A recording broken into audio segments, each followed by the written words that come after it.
Andreas, I'm very happy you have time for us because you're a busy man. You're the CEO of KONUX, a very successful startup from Germany. What makes your company so unique? We're a Munich-based industrial AI startup and we want to make trains arrive on time. So we take different sensor data and combine them and tell when somebody has to go out to maintain an infrastructure to make it more efficient and increase the availability and functionality of the train system. In a rail network, there are crossings and switches that are causing around 20% of all infrastructure delays.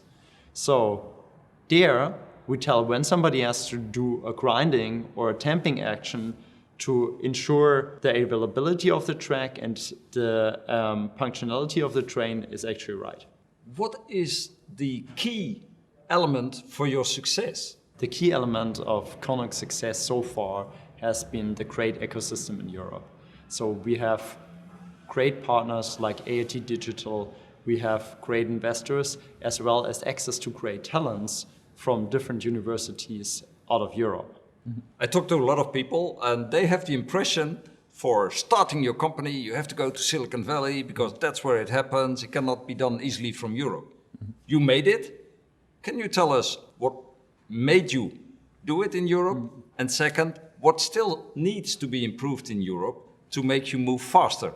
I think startups can really grow in Europe because there's a great ecosystem of talents, as well as if you take not a single country base, but all countries together, it's one of the largest markets and one of the largest opportunities in the world where startups can grow.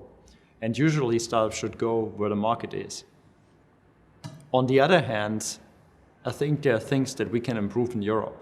There's more and more regulation in terms of data in Europe, and I think some of them are really good, but we always need to distinguish between the two types, personal data and machine data.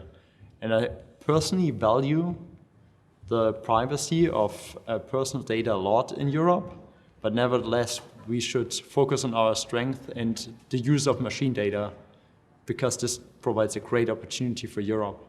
One of the things you mentioned is talent. Access to talent, having the right people. There's a great talent base in Europe. And due to the universities that we have, as well as the environment that even brings people from the US to Europe. We just hired somebody from Tesla who was there in the executive team who joined us, sold his house there, moved his whole family because he enjoys the environment in Europe, the nature, as well as the companies and also the way companies are built up and the values of those companies. For companies and business, it's all about customers. For small companies, it's sometimes difficult to get strong, important customers. How do you manage at KONUX?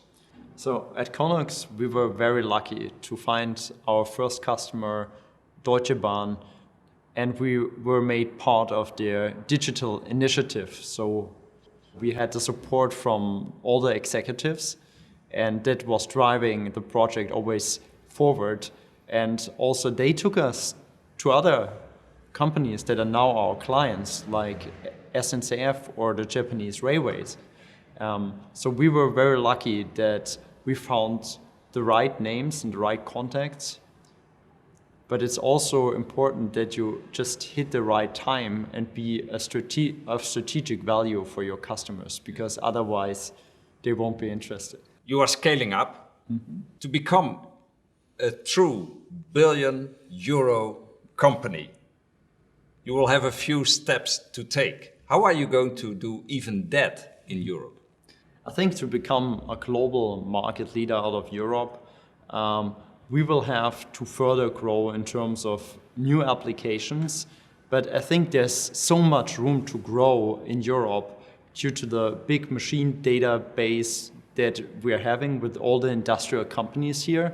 And I think I truly believe that the leader for industrial AI can come out of Europe and not necessarily has to come from the US or China. When we look a little bit more at regulation, of course, for artificial intelligence, there's a lot of discussion about that. But also for Industry 4.0, people are concerned about wages, about jobs, about taxes, quite some regulation. For data, GDPR. How does your company deal with these regulations? I think regulations are actually important. So you just mentioned the example of GDPR. With GDPR, I think I value a lot in that. But if you look at smaller companies, it also provides some challenges. If you look at bigger companies, they can way easier afford that. But for us as a smaller company, or even smaller companies than us, for them, I think it was a big challenge to adapt that fast and to be GDPR compliant. You always have to consider the different perspectives. And if we want to be a hub for startups, or even be better than Silicon Valley, I think we have to take the startup perspective more carefully into consideration when it comes to regulation. You're a maker, and we give you the possibility to do one call for action for the shapers.